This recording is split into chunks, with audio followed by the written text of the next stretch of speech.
नमस्कार दोस्तों, स्वागत है आप सभी का हमारे चैनल समीर सिंह गार्डन में। और ये चैनल हरियाली को प्रमोट करता है। हम हरियाली को प्रमोट करते हैं। हरियाली वो फल के रूप में, सब्जी के रूप में, फूल के रूप में या औषधीय पौधों के रूप में हो, किसी भी रूप में हरियाली हम लगा सकते हैं।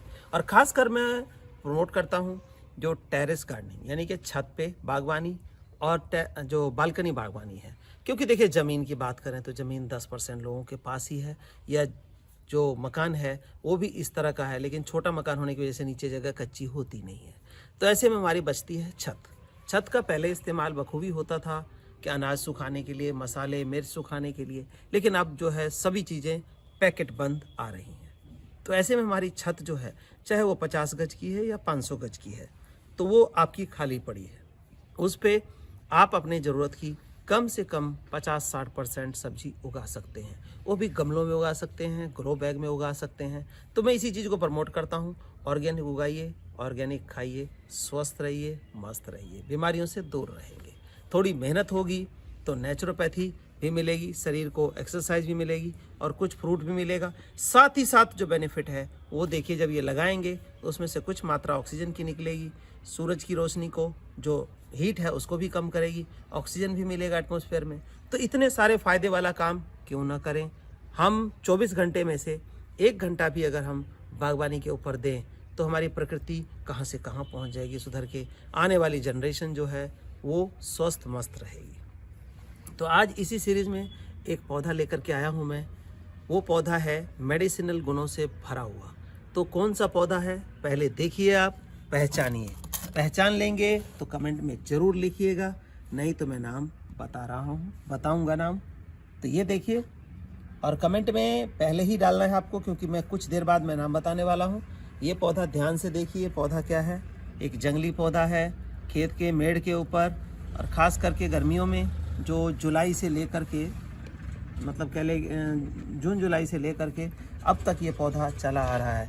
खेत की मेड़ पे, जंगल में, यहाँ वहाँ आपको मिल जाएगा, लेकिन इसके औषधीय गुणों को कोई नहीं जानता। तो दोस्तों, ये मेडिसिनल गुणों से भरा है, ये कोई नहीं जानता, लेकिन जो लोग जानते हैं इसको खरीदते फिरते हैं, ढूंढते फिरते हैं।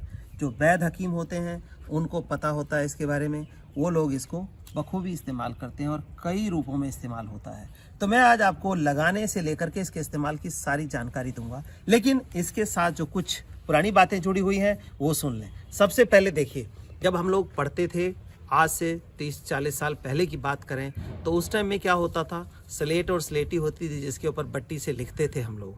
तो वो स्लेट में चमक लाने के लिए, उसके अंदर जो ब्लैकपन लाने के लिए, कहने का मतलब चमक और कालापन लाने के लिए, ये जो है इस पौधे का इस्तेमाल करते थे। इसको कूट के और उससे उसकी सफाई कर देते थे, तो स्लेट जो है चमक जाती थी, उसके अंदर कालापन अच्छा आ जाता था। ठीक है, उसका इस्तेमाल करते थे। लेकिन इसका जो वो इस्तेमाल था, उसके अलावा हमारे शरीर के ऊपर क्या क्या इस्तेमाल हो सकता है, वो सारी जानकारी हम जानेंगे। एक से एक तरीका जो है वो मैं आपको बताऊंगा। तो इसका सबसे पहले मैं बता दूं, जो लगाने का तरीका है वो बाद में बताऊंगा, उससे पहले पहचान बता दूं। पहचान देखिए क्या है, ये इस तरह के सफ़ेद फूल होंगे, जैसे नाक के ऊपर जो लौंग पहनते हैं इस तरह का, खासकर राजस्थान के लोग ऐसे, तो इसी तरह का शेप है। और वाइट कलर का फूल देखिए इस तरह का होगा। और इसकी जो टहनी है वो 2 किस्म की होती है, एक लाल वाली भृंगराज होती है और एक जो है ये सफ़ेद टहनी का भृंगराज होता है। देखिए, 2 तरह के भृंगराज आपको मिल जाएंगे। और गुण की बात करें तो लाल वाला जो है ज़्यादा बढ़िया देता है। तो ये तो हो गई पहचान। पत्ते देख लें, इस तरह के पत्ते होंगे और इस तरह का फूल होगा। जहाँ कहीं पौधा मिले तो उसको ज़रूर अपने घर में लगा लें। इसके गुणों को मैं अभी डिस्कस करने वाला हूँ। लगा लें, पौधा जो है उखाड़ के ले आएंगे, उससे भी लग जाएगा। दूसरा तरीका देखिए क्या है इसका, कि ये देखिए, ये बीज बना हुआ है इसका। ये देख रहे हैं, ये जो फूल के बाद ये बीज बने हुए हैं, और ये बीज देखिए ये तैयार है। ये देखिए, मैंने हाथ लगाया और ये बीज, ये देखिए, ये बीज जो है इसके अंदर से निकल के आ गया। अब इसे देखिए कि 50 पौधे, एक बीज, एक मतलब जो डंठल बीज का है उससे 50 पौधे हमारे तैयार हो सकते हैं, बट तैयार करने वाला चाहिए। तो इस बीज को सुखा के रख के और आगे हम आने वाले फरवरी मार्च के अंदर बोएंगे तो ये पौधा हमारा तैयार हो जाएगा दोस्तों। तो ये लगाने के 2 तरीके इसके हो गए। मिट्टी कैसी भी चलेगी, कैसे भी मिट्टी में ये हो जाता है। कोई खास मिट्टी इसको नहीं चाहिए होती कि वेल ड्रेन चाहिए, ऐसा चाहिए, वैसा चाहिए। बस इसके गुणों की बात करें तो इसके गुणों को बनाए रखने के लिए, इसके औषधीय गुणों को बनाए रखने के लिए हमें खाद जो डालना है वो ओरिजिनल ऑर्गेनिक खाद होना चाहिए, ताकि इसकी जो मेडिसिनल वैल्यू है वो पूरी तरह से आपको मिल सके। अब बात करते हैं हम नाम की। नाम क्या है दोस्तों इसका? भृंगराज। देखिए नाम, देखिए भृंगराज, राजाओं जैसा नाम है, भृंगराज इसका। तो अब आपको याद आ गया होगा भृंगराज, ओहो भृंगराज तेल, भृंगराज ऑयल किसके लिए? बालों के लिए। जिनके बाल झड़ गए, बाल नहीं बढ़ते हैं, गंजे हो गए, तो उनके लिए अमृत समान है दोस्तों। अमृत समान कैसे है?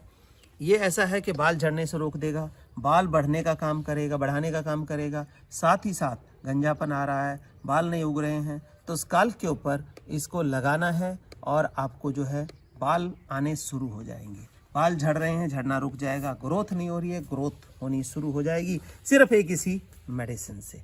अब इसका इस्तेमाल कैसे करना है उसको भी हम डिटेल से जानते हैं। तो दोस्तों इसको लेने के लिए, इसको यूज़ करने के लिए आपको मैं तरीका बता रहा हूँ। ये देखिए पौधा किसी भी गमले में आप लगा के अपने घर में रख सकते हैं। 8 इंची में लगाएं, 6 इंची में लगाएं, 12 इंची में लगाएं। जितने बड़े में लगाएंगे उतना ये फैलेगा। देखिए एक ही पौधा है, ये इतना फैला हुआ है। एक पौधा ये है, देखिए किस तरह से इसके अंदर फुटाव आ रहा है। बस खाद इसको ऑर्गेनिक चाहिए। अब देखिए यूज़ क्या क्या है। बालों की समस्या के बारे में बताया मैंने। और अब दूसरी जो समस्या है वो क्या है? जख्म। शरीर पे किसी तरह का जख्म हो, चाहे वो नासूर बन गया हो, सालों का जख्म है, आपका भर नहीं रहा है, ये एक पौधा ऐसा है जो आपके जख्म को मात्र 5 से 7 दिन के अंदर पूरी तरह से हील कर देगा, मतलब पूरी तरह ठीक हो जाएगा।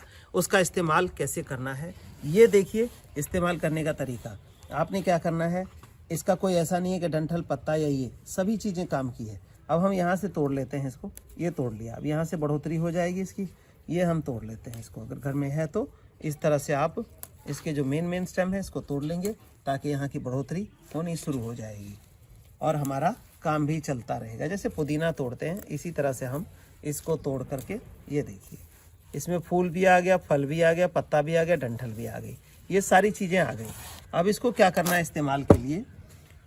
अब कोई भी चीज़ ऐसा है, इसका ऑयल भी मिलता है, लेकिन ऑयल में वो कंटेंट नहीं रह जाते। जैसा कि आप जानते हैं साइंस कहती है कि कोई चीज़ रॉ है तो उसके अंदर जो न्यूट्रिशन वैल्यू है वो फुल है, सब्जी में भी हो, फल में भी हो। लेकिन जब उसको हम पका देते हैं तो वो 50% रह जाता है, और ज़्यादा कुकर में सीटी लगा देते हैं तो वो नील हो जाता है। जस्ट हमारे टेस्ट के लिए है वो।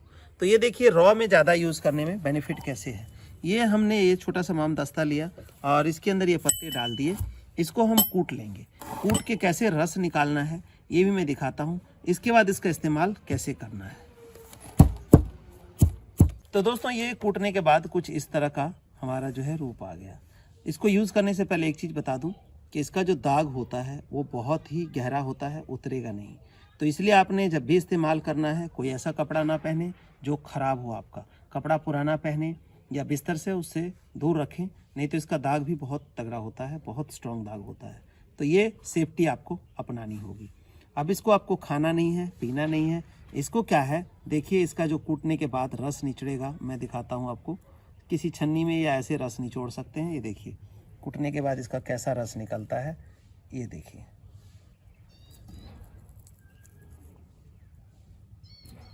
इस तरह से कूट करके और इस तरह से रस निकल जाएगा आपका, ये देखिए। अब ये जो रस निकला है देखिए बिल्कुल डार्क कलर में रस है। इस रस को क्या है, किसी भी जख्म के ऊपर, चाहे वो नासूर बन गया हो, सालों से 6 महीने से जख्म ठीक नहीं हो रहा हो, एरिया फट रही हैं या किसी भी तरह का जख्म हो, उसके ऊपर लगाएंगे। विद इन 5 से 7 दिन के अंदर आपका जख्म पूरी तरह से हील कर देगा, इतनी इसके अंदर ताकत है। दूसरा भी यही चीज़ है, जिनके बाल नहीं उग रहे हैं, गंजे हो गए हैं, बाल झड़ रहे हैं, वो इसको स्काल्प के ऊपर इस रस को इस तरह से तेल की तरह लगा करके 2-3 घंटा उसको छोड़ दें। इसके बाद आप धो सकते हैं बाल को। तो ये रेगुलर इस्तेमाल करेंगे आप, तो आप देखेंगे एक ही बार लगाने से आपको काफ़ी फ़र्क मिलना शुरू हो जाएगा। तो इस तरह से इसका इस्तेमाल आप कर सकते हैं बालों को बढ़ाने के लिए, बालों को झड़ने से रोकने के लिए। और अगर बाल नहीं उग रहे हैं, गंजापन आता जा रहा है, तो उसमें भी आपका ये काम करेगा। भृंगराज नाम ध्यान रखिए, भृंगराज। तो भृंगराज का ऑयल आपने सुना होगा। ऑयल कैसे बनाना है इसी तरह से कूट करके, और जो भी नारियल का तेल है या जो भी तेल आपका है, नारियल का ले सकते हैं, तिल का ले सकते हैं या सरसों का ले सकते हैं, तो उसमें इसको हल्की बिल्कुल धीमी आंच पे पकाना है। जब ये पक जाए, मतलब जले नहीं, पक जाए, तो उस तेल को छान के रख लें और उस तेल का इस्तेमाल भी आप अपने घर में कर सकते हैं। तो दोस्तों, ये पौधा हमारे पास अवेलेबल होता है, लेकिन इसका कुछ समय होता है, तो उस टाइम ऑयल भी हमारे पास अवेलेबल है। किसी भी तरह की जानकारी के लिए हमारा व्हाट्सएप नंबर 9996928517 पे व्हाट्सएप करके लिखिए, आपको कंप्लीट जानकारी मिल जाएगी। धन्यवाद दोस्तों, बने रहिए इसी तरह की नई नई जानकारी के लिए। हमारे चैनल को सब्सक्राइब कर लें। समीर सिंह गार्डन।